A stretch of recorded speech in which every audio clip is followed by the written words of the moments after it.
Pemerintah cuma fokus membantu berupa bibit tanpa melakukan pembinaan dan pengawasan sampai bibit itu menghasilkan di tingkat petani. Kita kan orang Minang tidak bisa dipisahkan dari kopi. Kebiasaan orang-orang Minang terdahulu sampai sekarang, di pagi hari duduk di kedai di lapau minum kopi, malam hari bersenggama dengan kawan-kawan tidak bisa dipisahkan dengan kopi. Di kota Payakumbuh itu membutuhkan 100 kg green bean kopi per hari. Pasokan bahan bakunya didatangkan dari luar. 1 hektar itu bisa menghasilkan uang ratusan juta. Untuk Kabupaten 50 Kota, kok sibuk dengan seremonial saja.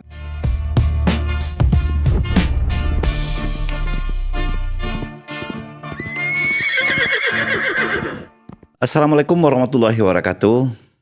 Prospek kopi di Indonesia sangat menjanjikan meningkatkan konsumsi domestik, tren gaya hidup dan tingginya permintaan ekspor. Pasar kopi tumbuh dengan CAGR-nya 11% hingga 2030. Kopi kita didukung cita rasa yang unik, spesial kopinya Nusantara, dan ini adalah devisa keempat negara kita. Dilihat dari Sumatera Barat, kita bercerita di Sumatera Barat untuk membawa ke tingkat nasional dari produknya Kusia Bendi, grupnya Dimensia Kreatif Kota Payakumbuh Provinsi Sumatera Barat. Kalau kita lihat dari Sumatera Barat, luas areanya sekitar 21.956 hektar di Sumatera Barat.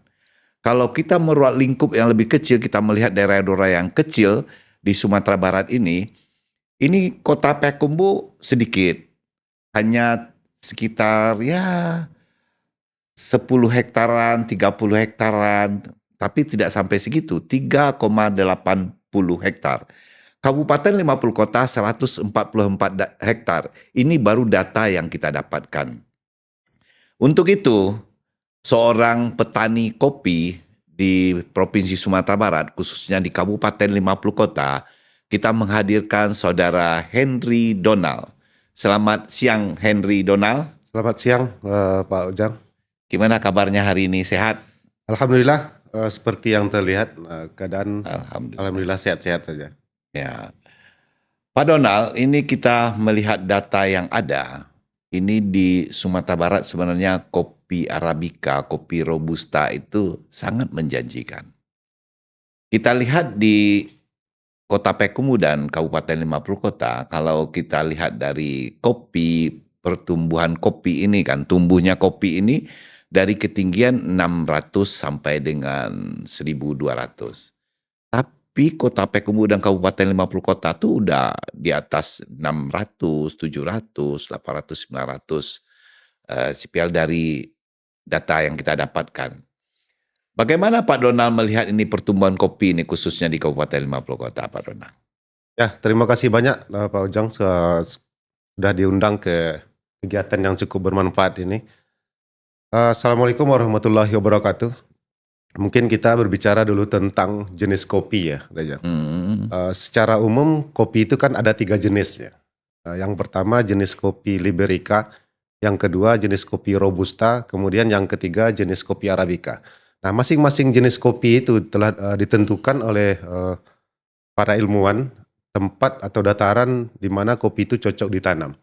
Yang pertama kopi jenis Liberica.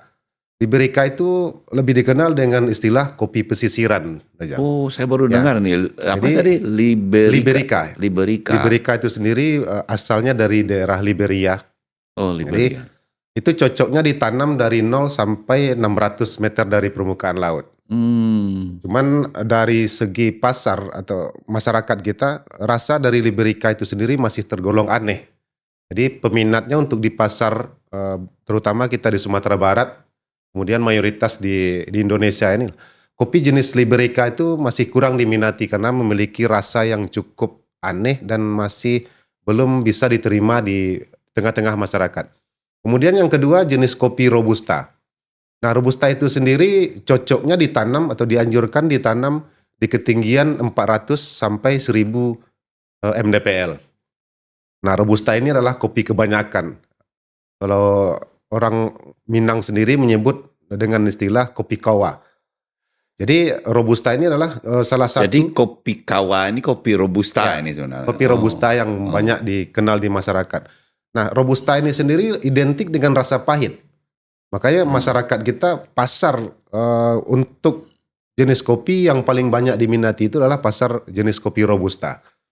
Yang baik yang diseduh di kafe-kafe maupun yang kopi-kopi tubruk, istilahnya kopi bubuk yang beredar di masyarakat itu mayoritas jenis kopinya adalah jenis kopi Robusta. Kemudian yang ketiga jenis kopi Arabica. Arabica itu sendiri dianjurkan ditanam dari minimal 800 mdpl sampai 2.500. Nah, tapi beberapa teman-teman para pemerhati kopi di Nusantara minimal ketinggian yang cocok ditanam untuk jenis kopi Arabica itu sendiri dianjurkan ditanam di atas 1.000 meter dari permukaan laut. Nah, dari masing-masing jenis kopi itu memiliki pasar-pasar tertentu, Daujang. Dan dari segi harganya pun memiliki perbedaan.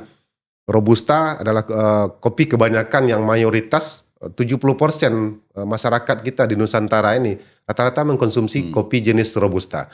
Nah, Arabica itu sendiri masih tergolong tertentu.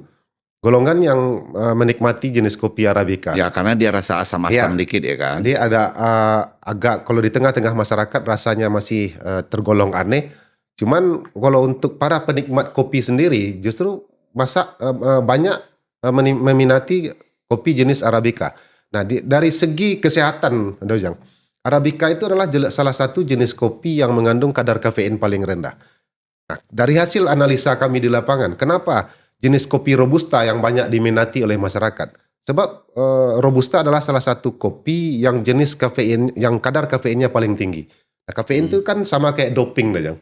Iya. Jadi untuk memompa jantung kita untuk aktivitas, mayoritas kan masyarakat kita rata-rata berprofesi sebagai pekerja keras, seperti petani, buruh, keladang dan lain sebagainya. Jadi masyarakat membutuhkan energi yang ekstra untuk aktivitas sehari-hari. Nah, kafein itu sendiri mendorong atau memompa jantung kita manusia untuk lebih aktif dalam beraktivitas. Sementara jenis kopi Arabica itu kan lebih dianjurkan diminumnya dari waktu sore sampai malam hari. Karena jenis kopi Arabica itu sendiri adalah jenis kopi yang paling rendah mengandung kadar kafein. Kalau narasumber kita itu mendalami soal kopi ya. Pak Donald, kita melihat di konteksnya Sumatera Barat, khususnya di Kabupaten 50 Kota ya kan. Jangankan kita bicara di tingkat ekspor dulu ya kan, di tingkat lokal aja ini. Kita melihat Sumatera Barat ini tempat-tempat minum kopi atau kafe-kafe ini sangat banyak gitu loh. Kalau kita lihat dari Payakumbuh aja luar biasa kafenya gitu loh. Saya mendengar udah sebulan udah ratusan ton, ada 1 ton, ada sekian kilonya, udah sekian kilo per hari gitu ya kan. Sementara kita lihat ya kan menunjukkan di angka, kita melihat statistik BPJS ini, kita cuma 3,8 hektar kota Payakumbuh. Kabupaten itu 144 hektar, ya kan? Berbeda dari tetangga kita seperti Agam, Solo, ya kan? Tapi kopi kita ini ada ciri khasnya yang lebih luas, karena lebih enak gitu, lebih apa gitu yang legit diminum itu gitu loh. Sekarang soal pemasaran itu kan tidak sekedar etalase lagi nih. Udah bisa kita memberdayakan petani menjadi petani yang bisa subur, sehat, ya, yang makmur lah. Bagaimana Pak Donald melihat dengan kebun-kebun yang ada di Kabupaten 50 Kota ini? Ya, itu memang salah satu kendala kami dalam mengolah hasil tanaman kopi, Dojang. Selama ini kan banyak, setelah kami mencoba mengolah hasil tanaman kopi menjadi sebuah produk, kami tawarkan ke pasar. Nah, ternyata pasar itu sendiri terbuka lebar. Nah, tergantung ketersediaan bahan baku. Kami mencoba turun langsung ke lapangan dan mencoba berkoordinasi dengan instansi terkait. Dalam hal ini tentu di Stan Horbun, Dinas Pertanian, Hortikultura dan Perkebunan Kabupaten 50 Kota, dalam rangka mengantisipasi kendala bahan baku yang selama ini didapati di lapangan. Nah, kita melihat khusus di Kota Payakumbuh saja, dari hasil analisa kami, kafe-kafe yang ada di Payakumbuh dan teman-teman yang mencoba mengolah hasil tanaman kopi menjadi produk, itu kebutuhannya itu dari pantauan jauh kami saja, itu di Kota Payakumbuh itu membutuhkan 100 kg green bean kopi per hari. 100 kilo 100 ya kan? kilogram Kalau green bean 100 kopi. kilo itu dibaratkan tanaman kopi itu berapa batang itu? Jadi kan rendemennya seperti ini, Rejang. 100 kilo green bean itu berarti jenis kopi robusta. Rata-rata itu membutuhkan 5 sampai 6 kilogram cherry, buah segar. Buah Ya, segar. berarti kalau 100 kilogram green bean, itu artinya kita butuh 600 kilogram buah segar satu hari. Nah, rata-rata penghasilan dari jenis kopi robusta itu per musim itu cuman tembus 10 kilogram cherry per tahun per musim, satu batang kopi.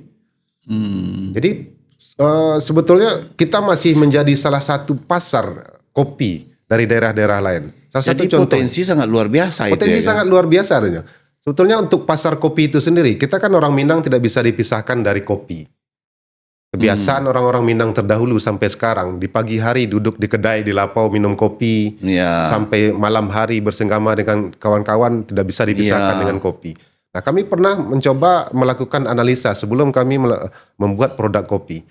Untuk satu orang peminum kopi, itu membutuhkan 8 gram kopi. Nah, di daerah nagari kami sendiri itu jumlah penduduk yang meminum kopi itu lebih kurang 1.000 orang per hari. Berarti di satu daerah, satu nagari saja butuh kopi 8 kilogram satu hari. Jadi kalau sekarang kita masih beralasan dengan pasar, terutama untuk jenis kopi sendiri, kami rasa itu salah satu yang sebagai dalih untuk pembenaran saja. Iya, jadi dengan keterbatasan lahan, kalau kita lihat tadi kan potensi pemasaran cukup bagus. Ya. Sementara tingkat ketinggiannya GPL kita tuh sudah cukup bagus, sudah bisa kita untuk menanam kopi, memproduksi kopi gitu loh. Apa yang terkendala itu? Nah, kendalanya adalah kurangnya edukasi ke tingkat masyarakat, tingkat petani itu sendiri. Dalam hal ini tentu kita harus membutuhkan kerjasama yang ekstra dengan instansi terkait. Bagaimana supaya mengedukasi petani untuk kembali membudidayakan tanaman kopi. Nah, kami pernah membaca dari buku-buku sejarah. Ternyata 50 kota ini, dulu kan 50 kota sama Payakumbuh ini satu daerah. Ya, Nah, benar. ternyata di 50 kota itu sendiri menjadi salah satu sentral perkebunan robusta kolonial dulu. Kolonial Belanda. Ya, bahkan ada bekas-bekas dalam buku itu ada sebuah foto gudang penampungan kopi di Kecamatan Harau, di objek wisata Harau itu sendiri.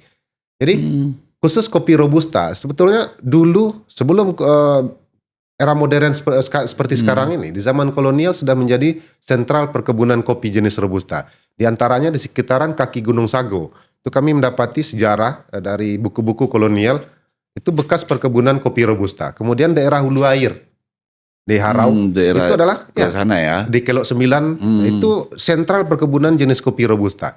Kemudian di daerah di Nagari di ujung Kabupaten 50 Kota, ujung bagian utara, di Baru Gunung itu ternyata dalam buku sejarah kolonial itu salah satu sentral perkebunan kopi jenis Arabica. Sangat luar biasa. Sangat luar biasa sebetulnya. Tapi saya memang udah berapa kali ya kemarin cerita dengan petani gambir di sini ya kan. Memang saya lihat itu ada satu hal ini, mohon maaf ya pemerintah ini khususnya Kabupaten 50 Kota. Kenapa dia tidak meregionkan atau memetakan ini loh, memetakan jalur ekonomi masyarakat itu di Kabupaten 50 Kota yang sangat luas ini bisa berpotensi gitu loh. Saya cerita gambir, cerita kakao, cerita kopi ya kan, cerita pinang, cerita cengkeh gitu, kulit manis gitu loh. Sangat luar biasa potensinya di Kabupaten 50 Kota. Kenapa pemerintah ini tidak memberdayakan, tidak mengembangkan ini di tengah-tengah masyarakat? Kok sibuk dengan seremonial saja gitu loh untuk Kabupaten 50 Kota gitu loh. Ya, kami dulu sebetulnya sudah pernah melakukan koordinasi dengan instansi terkait. Kami pernah melakukan pelatihan, pembinaan kepada beberapa kelompok tani di Kabupaten 50 Kota. Di antaranya di Nagari Kurai, Kecamatan Suliki, kemudian petani kopi di daerah Kecamatan Gunung Ome, Nagari Koto Tinggi. Cuman ya itu, kami mencoba berkoordinasi dengan dinas terkait, kemudian kami komunikasikan dengan penyuluh-penyuluh pertanian di setiap nagari. Ya, penyuluhnya kan ada itu setiap nagari. Setiap nagari ada penyuluh dan kami mencoba melihat daerah-daerah atau negara-negara yang punya potensi kopi. Kemudian kami komunikasikan dengan penyuluh pertanian.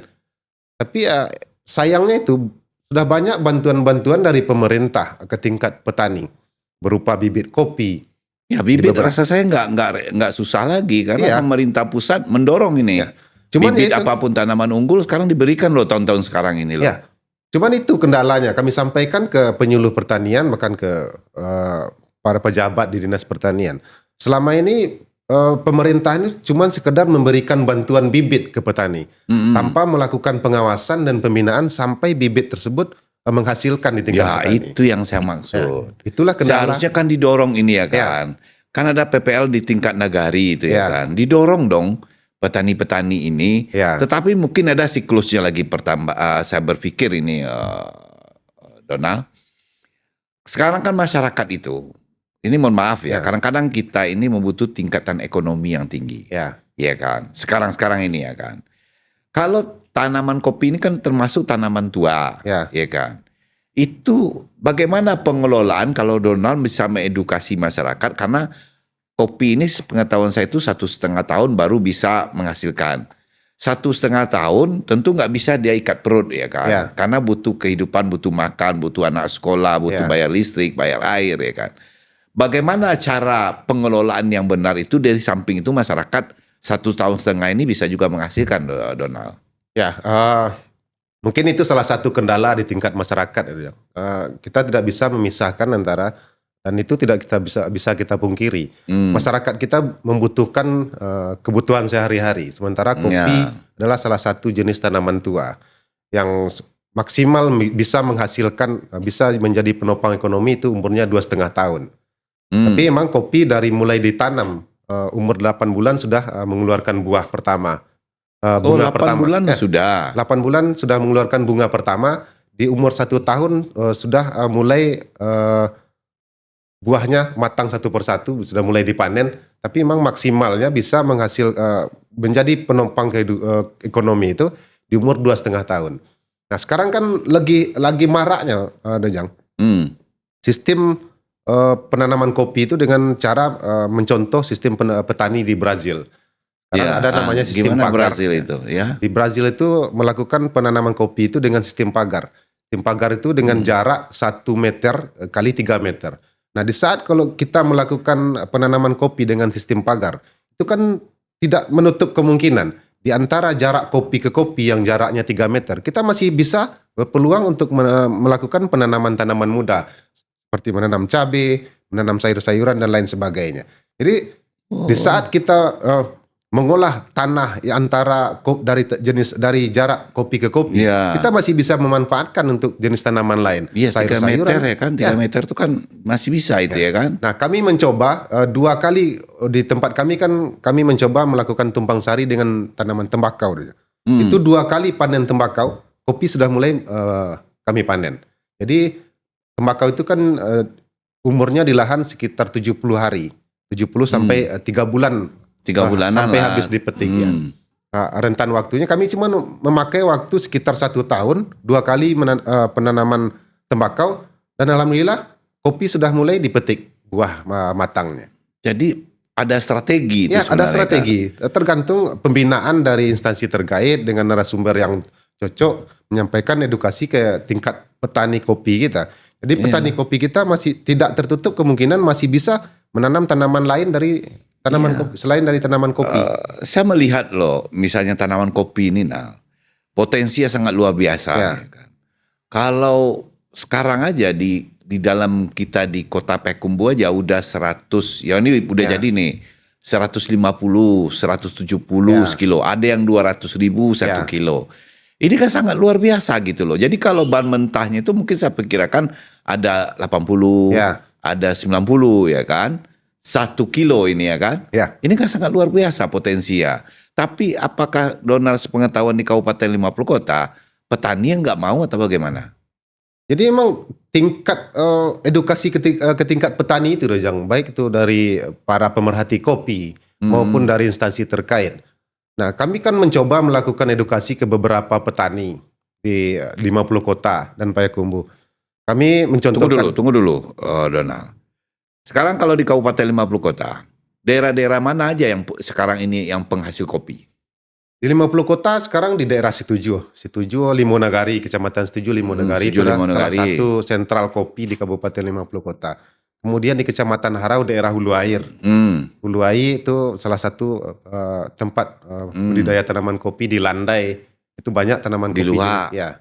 Kemudian di Kecamatan Luha, Kecamatan Lare Sagualaban, dan sekarang yang paling berpotensi untuk pengembangan itu daerah Kecamatan Suliki dan Bukit Barisan. Kenapa itu? Ya. Bukit Barisan, ketinggian.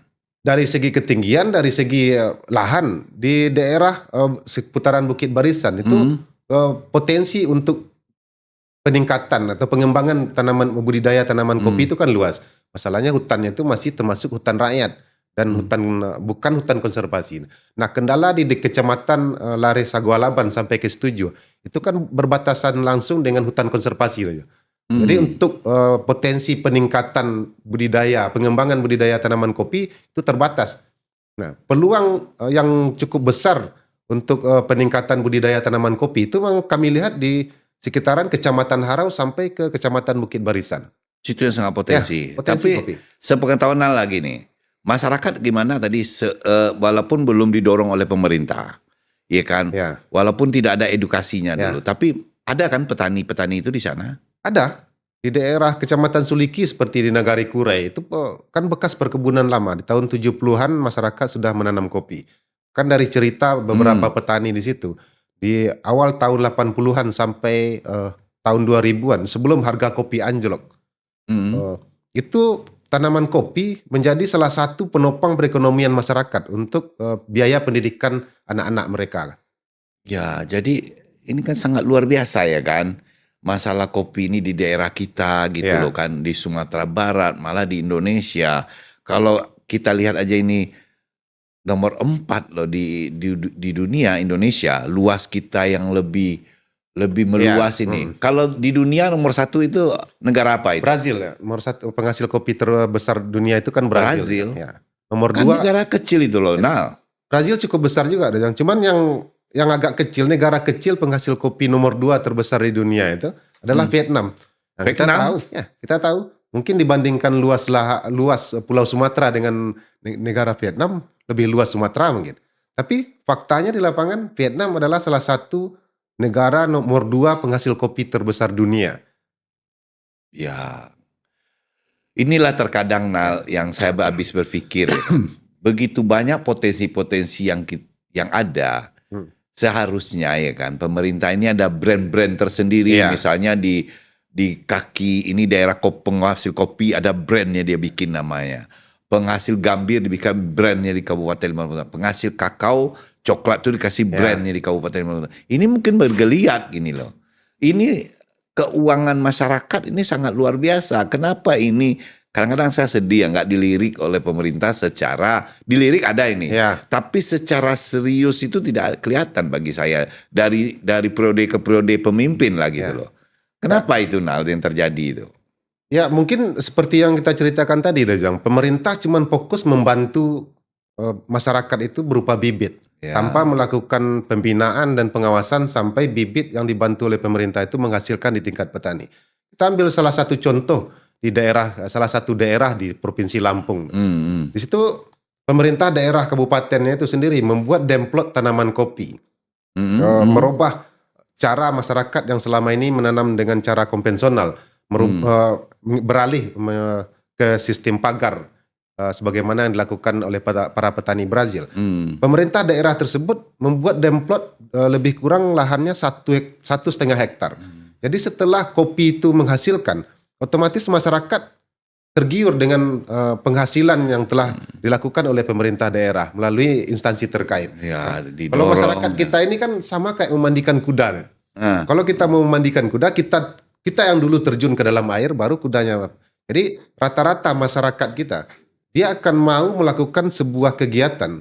Di saat kegiatan yang akan dilakukan itu sudah memiliki contoh dari si pelaku. Ya, benar. Kita membawa masyarakat menanam kopi, tapi kita sendiri belum pernah bertanam kopi, itu akan mustahil untuk membawa masyarakat itu sendiri dalam budidaya tanaman kopi. Ada teman saya di Bandung, Nal. Itu belum berapa lama inilah. Ya. 2 bulan belakangan. Dia ngomong, udah, ini kopi udah cukup enak loh dah. Ya. Kenapa kamu tahu? Ada teman yang bawa dari Payakumbuh. Dia nih orang Padang nih. Ya. Ada teman yang bawa dari Payakumbuh nih. Katanya kopi 50 kota. Enak loh dah. Dah, bisa nggak dah? Udah kirim ke sini. Saya cerita-cerita lah sama, ini belum ketemu sama Ronald Ya. yang ada orang saya cerita. Udah, kebutuhan kita aja nggak mencukupi udah. Gimana udah mau kirim ke sana? Oh, jadi bahan bakunya nggak kekurangan kita. Potensinya untuk pemasaran sangat luar biasa ya kan. Apa pengharapan Ronald ke depannya itu untuk hal ini tuh? Supaya masyarakat Kabupaten Lima Kota itu betul-betul dia tuh mau untuk mengembangkan kopi inilah ya kan, menjadi barometernya perekonomian Kabupaten Lima Kota. Salah satu ya, ada gambir, ada coklat. Ya. Jadi harapan kita memang dari kegiatan seperti podcast inilah Dajang menjadi salah satu motivasi bagi masyarakat kita di Kota Payakumbuh dan Kabupaten 50 Kota. Sebagaimana yang kita ceritakan di bawah tadi, kalau seandainya rata-rata kita penduduk asli pasti memiliki lahan minimal 30 kali 30 meter di belakang rumah. 30 kali 30 jadi Ya. itu 3 Ya, kalau kita melakukan 3 sistem, ribuan. kalau kita menanam sistem pagar itu bisa menanam kopi dengan jumlah 300 batang. Nah, dengan 300 batang kita ambil patokan minimal saja Dajang. 1 tahun itu bisa menghasilkan per musim itu 1 kilogram green bean. Nah, sesuai yang Dajang ceritakan tadi. Kini kan sekarang kan harga kopi itu sedang fluktuatif lantaran Iya. pengaruh harga kopi dunia. Sekarang untuk kualitas kopi green bean yang dibutuhkan pasar tuh harganya sekitar 70 sampai 85 ribu per kilo. Iya, per kilo. Nah, kita ambil 75 ribu saja. Berarti di lahan yang 300 kali 300, 30 kali 30 meter itu bisa menghasilkan uang lebih kurang 24 jutaan per musim per tahun.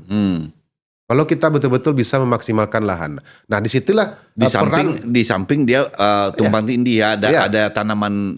Ya, kita masih bisa melakukan tanaman tumpang sari berupa sayur-sayuran, mau tanam cabai kah, mau tanam jagung atau lain secara sebagainya. tidak langsung nih kopi ini bisa menjadikan tabungan dia kan. Bisa menjadi tabungan. Pantas itu saya lihat di Medan itu kopi-kopi itu bosnya Fortuner. Ya. Oh iya Pajero ya kan. Bahkan ada yang viral petani kopi di daerah Takengon pakai Lamborghini dia. Dia cuma petani. Petani. 1 hektar itu bisa menghasilkan uang ratusan juta. 1 hektar kalau ditanam kopi jenis robusta aja sistem pagar itu bisa ditanam sekitar 3.500. Ya, cuma kan keadaan lahan kita kan susah untuk mencari yang berhektar-hektar kan untuk di sini karena ada kaum yang punya, suku yang punya. Ya, itu justru kalau seandainya ada kaum yang punya atau suku yang punya justru lebih terbuka peluang loh Jang. Seperti kami turun langsung ke lapangan ke daerah Sarik Lawe sampai ke Pausangi itu. Itu kan rata-rata bukit-bukit itu adalah wilayah adat mereka. Dan itu sekarang itu kan banyak menjadi lahan tidur. Kami pernah diundang oleh pemerintahan Nagari Pausangi dan pemerintahan Nagari lewat Sarik Lawe, Pausangi.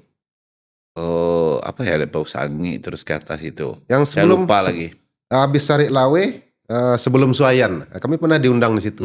Kami dibawa ke bukit-bukit. Bukit-bukit tersebut sudah menjadi hutan kopi, tinggal pengelolaan peremajaan kopi. Nah, kita kan tahu di era tahun 90-an siapa yang nggak kenal dengan kopi Suayan? Ya. Bahkan ke daerah Jawa, ke pulau-pulau lain, orang tahu cita rasa dari kopi Suayan itu sendiri.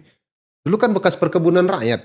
Mulai dari Sarik Lawe sampai ke Pausangi itu bekas perkebunan rakyat kopi jenis robusta. Tahu begini kalau saya lihat di sisi-sisi ini, Nal kan sering ke lapangan ini melihat. Yang pertama anak-anak di daerah, ya kan, habis sekolah, kuliah keluar kota dan merantau dan menjadi pegawai-pegawai lah di luar-luar, kan di daerahnya jadi kosong kan. Yang itu yang pertama, ya kan. Yang kedua, kalau anak muda itu udah kuliah balik lagi ke kampung dapat cemooh.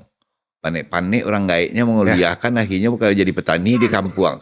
yang potensi sebenarnya sumber keuangan itu jadi dilupakan gitu loh. Ya. Itu kan sumber keuangan itu sebenarnya. Apakah ada hal ini terjadi di lapangan Nal baca? Ya, Nal memang lihat? banyak terjadi deh, Jong. Beberapa putra-putra daerah di setempat mungkin setelah mereka tamat dari perguruan tinggi, mereka justru awalnya mereka mengambil fakultas pertanian. Cita-cita mereka itu sendiri menjadi petani berdasi. Tapi penafsiran petani berdasi itu sendiri salah di tingkat adik-adik kita para mahasiswa. Mereka menganggap tamat dari kuliah mereka kerja kantoran pakai dasi. Padahal sebetulnya bukan itu dia. Kami pernah mengedukasi salah satu 3 orang mahasiswa di apa? Mereka tamat Universitas Negeri Padang. Jadi sampai di kampung kami edukasi dia. Kami sampaikan peluang usaha di bidang kopi.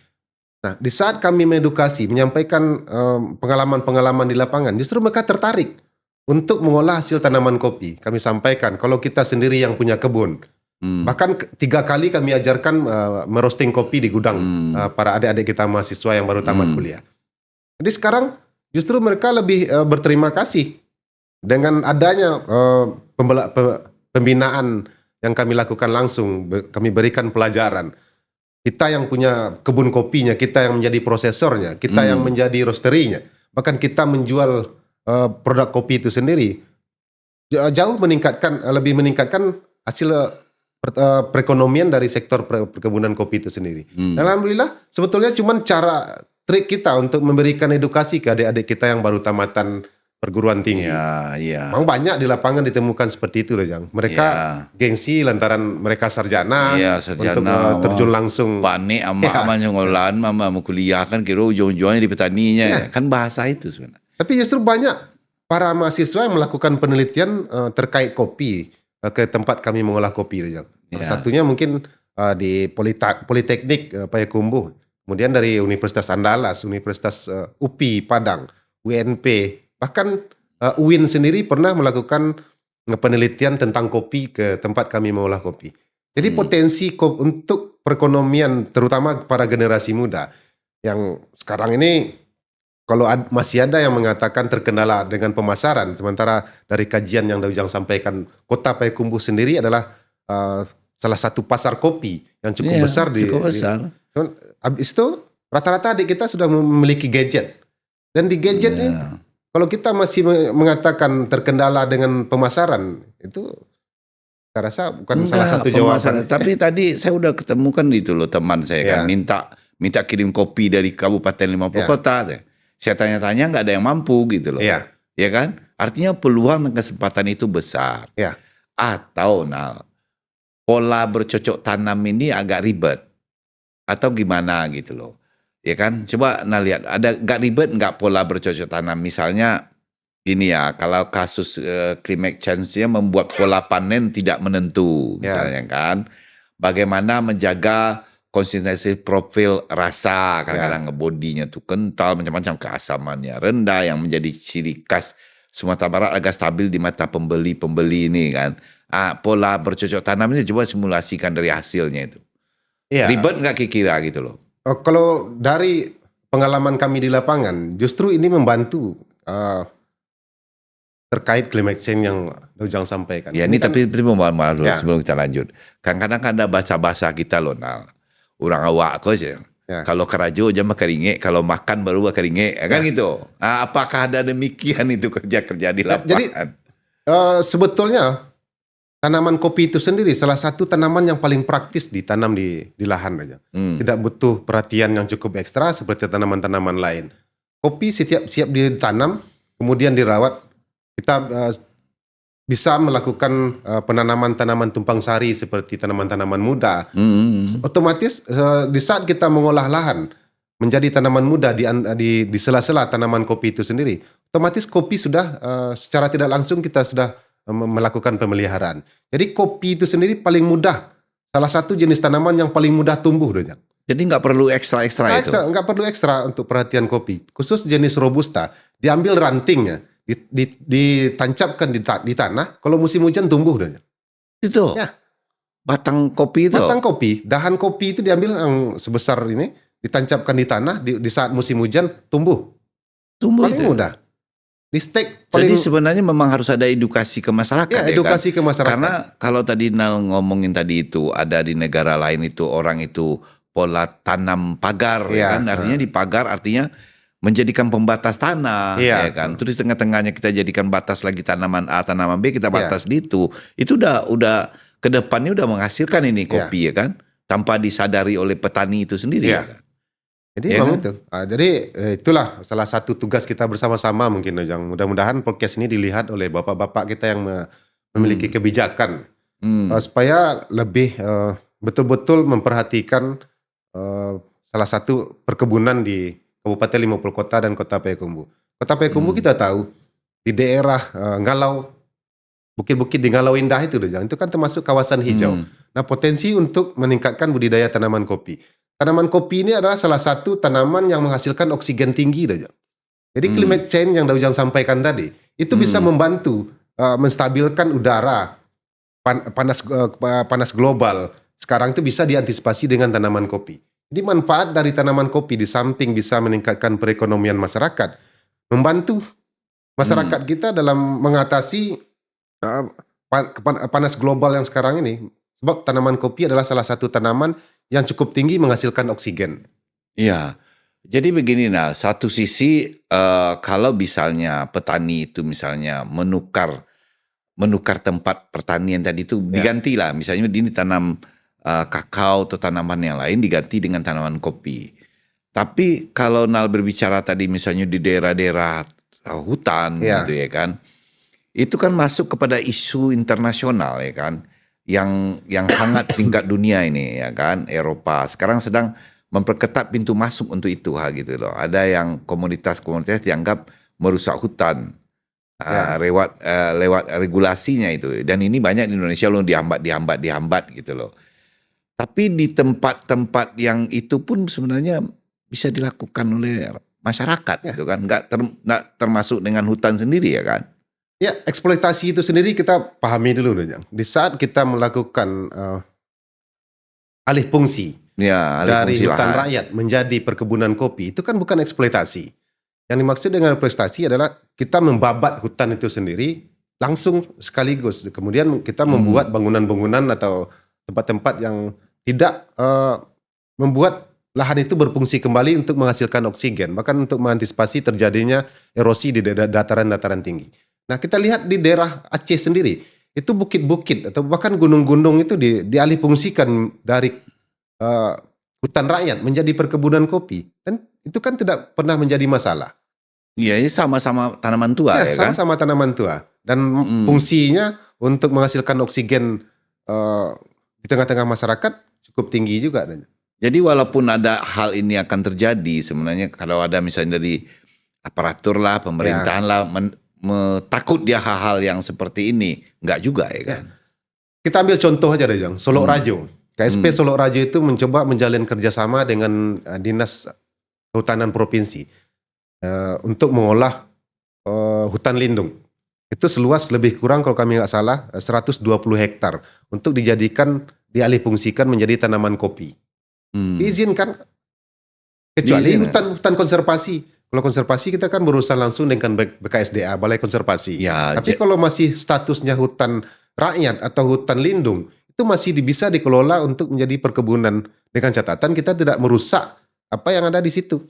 Ya, jadi kalau ini kita melihat pasar Eropa ini, Ya. jadi jangan takut loh pemerintah. Ya. Kalau misalnya hutan itu kita rubah alih fungsi ya kan, jangan takut dengan itu karena pangsa pasar itu pun akan menjanjikan juga di tingkat Eropa gitu loh.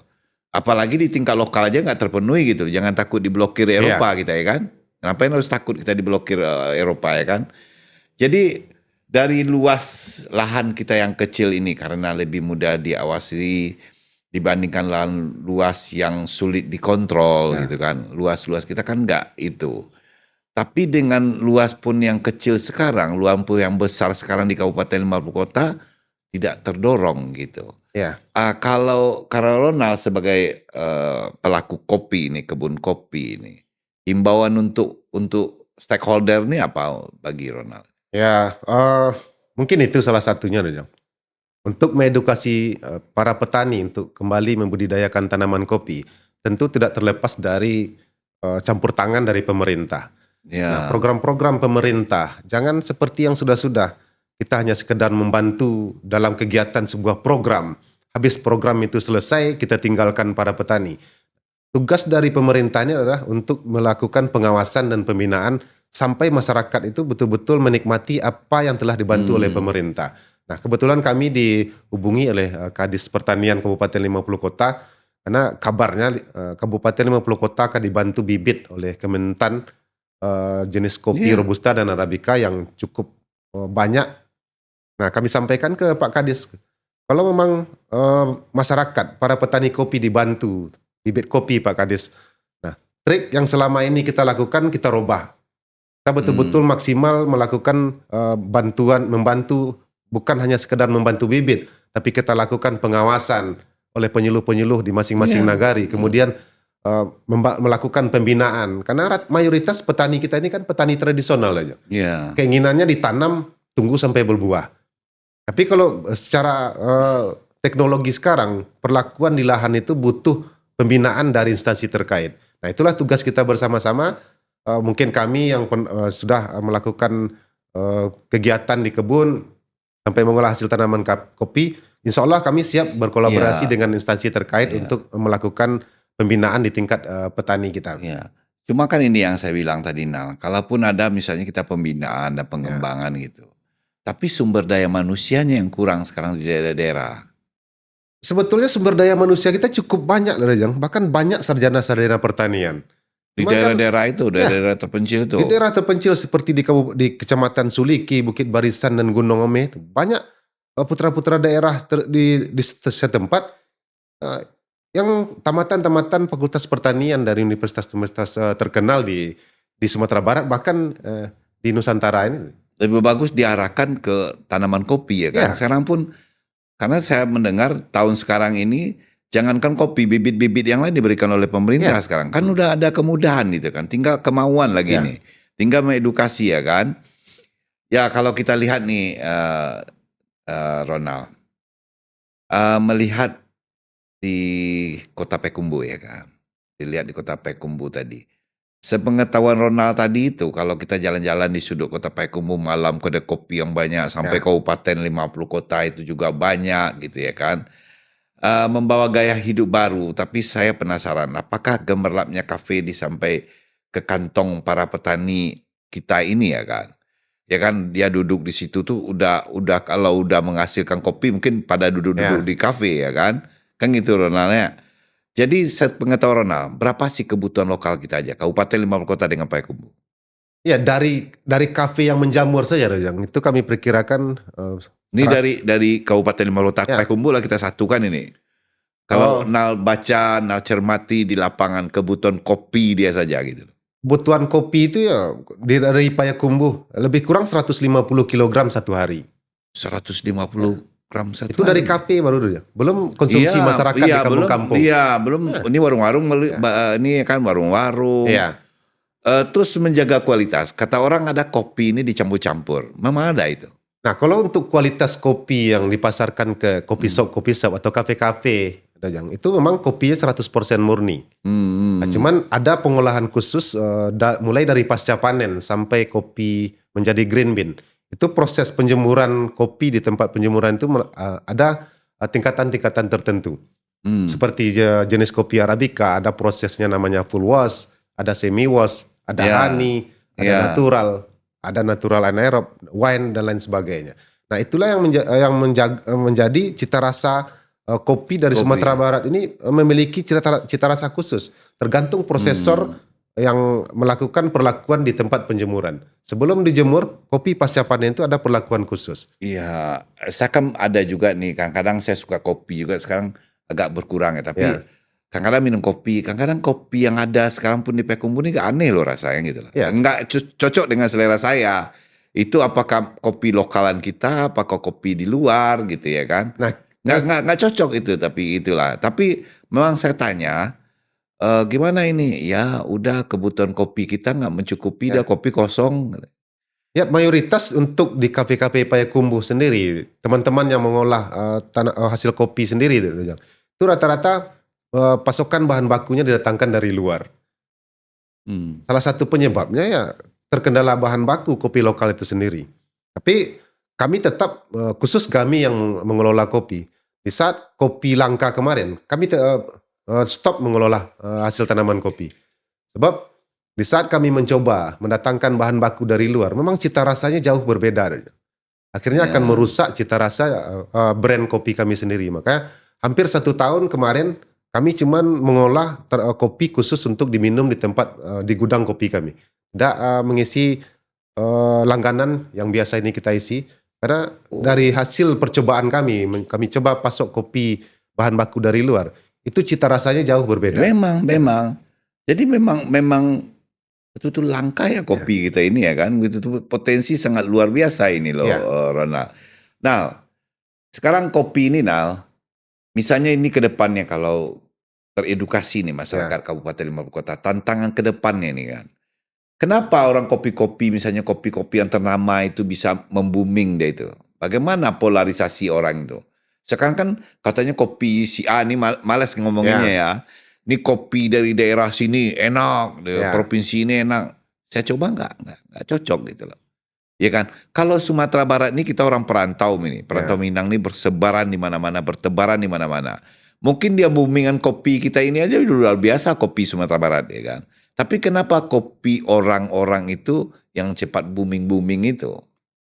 Ya itu kan salah satu penyebabnya mereka betul-betul kompak, Dajang.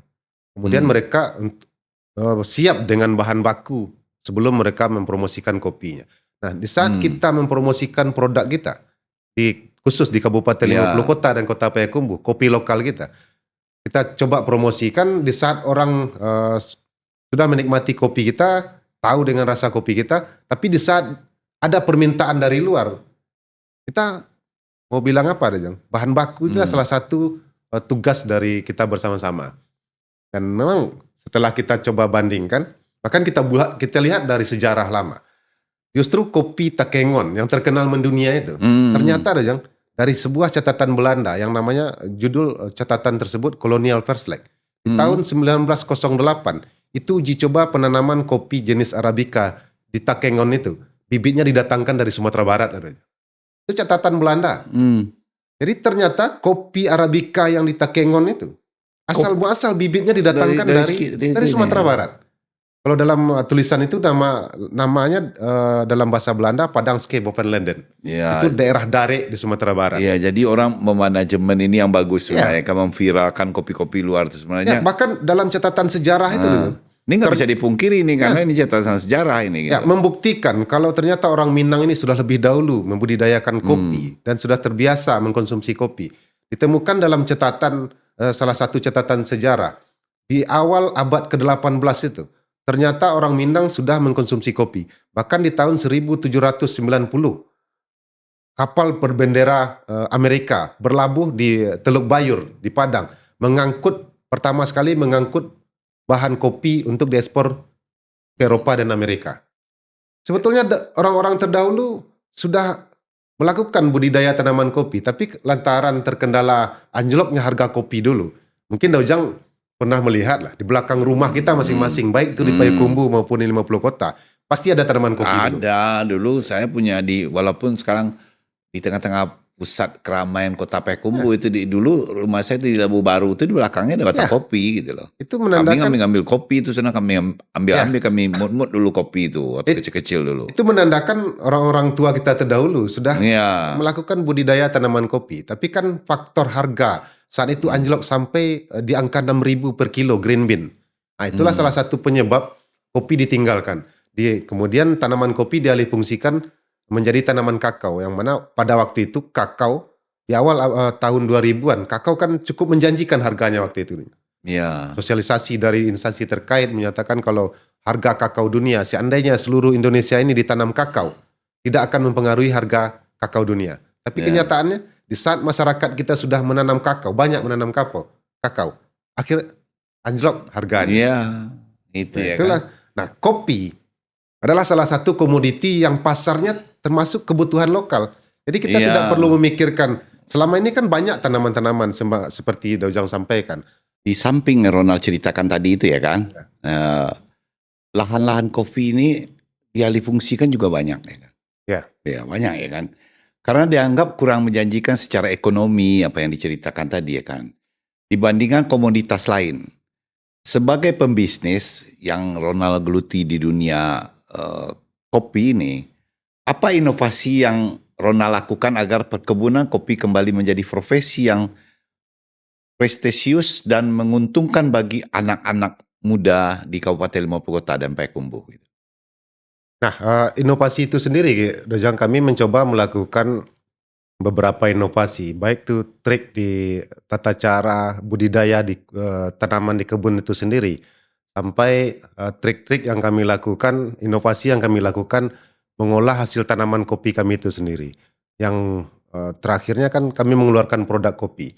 Di generasi seperti sekarang ini, generasi Z lah istilahnya. Dari segi pengetahuan mungkin mereka lebih tinggi dibandingkan kita. Cuman kan dari segi inovatif mereka masih kurang. Mereka masih terfokus ke mungkin gadget mereka sendiri. Akhirnya minimnya inovatif yang dilakukan oleh generasi muda. Dan kami mencoba melakukan inovasi itu mulai dari kebun dengan sistem tanam dengan teknologi sekarang sampai tata kelola memelihara kualitas kopi dari pasca panen sampai menjadi produk. Dan alhamdulillah untuk peningkatan ekonomi keluarga dengan pasar lokal yang kami targetkan sekarang ini, itu cukup menjanjikan. Jadi Ronald bayangkan itu prospeknya itu dari ekonomi, masa itu menguntungkan ya kan? Jauh sangat menguntungkan. Bahwa sebenarnya kopi ini, pertanian ini sebenarnya lebih tinggi pendapatannya daripada yang berdasi-berdasi tadi di kantoran ya kan? Sebenarnya lebih menguntungkan ya kan? Bahkan ada dari beberapa teman-teman yang berprofesi sebagai PNS tertarik juga untuk melakukan mengolah tanaman kopi ini, Bahkan ada salah satu 2 atau 3 orang teman kami yang PNS ingin melakukan membuat semacam gerobak kopi yang nantinya akan diserahkan ke adik-adiknya itu. Lantaran mereka melihat potensi ekonomi dari hasil penjualan kopi itu sendiri, dan kopi sekarang lagi tren di kalangan anak-anak muda. Iya, se-Indonesia lah ya, malah dunia ya kan? Dunia sekarang. Makanya mudah-mudahan dengan tampilnya Ronald di Kusia Bendi ini, produk Dimensia Kreatif ini ya kan, bisa memberikan edukasi kepada masyarakat luas. Enggak saja ini di Kota Payakumbuh, Sumatera Barat, enggak saja Sumatera Barat, se-Indonesia ini. Bahwasanya yang menghasilkan dolar itu sebenarnya di perkebunan ini sekarang ya kan, yang dolar itu ya kan. Jadi Ronald, jika dalam 5 tahun ke depan luas lahan di Kabupaten Limau Kota bertambah ya kan, apa strategi Ronald agar nama kopi kita tetap berbicara di level-level internasional gitu, setelah kebutuhan lokal kita terpenuhi ini ya kan? Apakah kita beralih total ke teknologinya, atau beralih kepada peningkatan sumber daya manusianya, atau bagaimana gitu pandangan Ronald? Iya, sesuai dengan yang Dojang sampaikan, target sekarang kita ini kan baru tingkat pasar lokal. Sementara daerah kita sendiri masih memasok bahan baku kopi dari daerah luar. 5 tahun ke depan mungkin dari pantauan sekarang ini dengan bekerja sama, koordinasi dengan instansi terkait dalam hal budidaya tanaman kopi di masa yang akan datang. Saya rasa untuk 5 tahun ke depan, untuk pasar lokal itu sendiri masih belum bisa kita kuasai. Belum terpenuhi. Ya. Jadi inilah pemirsa dimanapun berada, kita di penghujung dari pertemuan kita dari Kusia Bendi ini, podcastnya Kusia Bendi. Semoga yang dari sudut Kota Payakumbuh ini memberikan pencerahan bagi kita bersama. Juga stakeholder bisa mendengar ini, bisa mencermati bahwasanya peluang-peluang dan kesempatan yang ada di daerah kita ini, kenapa tidak kita tingkatkan, kita kembangkan, kita jadikanlah ini industri usaha yang maju, yang berkualitas, yang berkompeten, dan bisa kita merancah ke dunia internasional. Terima kasih para penikmat yang melihat dari produknya Kusia Bendi. Semoga ini bermanfaat bagi kita bersama. Sampai jumpa di episode-episode yang akan datang. Selalu ikuti podcastnya Kusia Bendi dan media online-nya Argumen Layat. Juga kita mungkin Saudara Ronald penutupnya ini, kita juga masukkan ini Ronald ini kadang-kadang hasil dari podcast ini kita masukkan ke grup-grup yang ada di platform-platform WA yang ada di Kota Payakumbuh, ada situ ada macam-macam ya kan. Ada Sakatonya, ada Aliansi Peduli Luar 50, ada Kawal Pembangunan Kabupaten 50 Kota. Kita masukkan ini semua supaya bisa menjadikan edukasi bagi kita bersama. Dan juga para pemerhati, stakeholder semua bisa mendengar dari bagaimana seorang petani kopi di Kabupaten 50 Kota bisa bertumbuh kembang dan bergeliat di Provinsi Sumatera Barat. Saya sudahi dengan wassalamualaikum warahmatullahi wabarakatuh. Waalaikumsalam warahmatullahi wabarakatuh.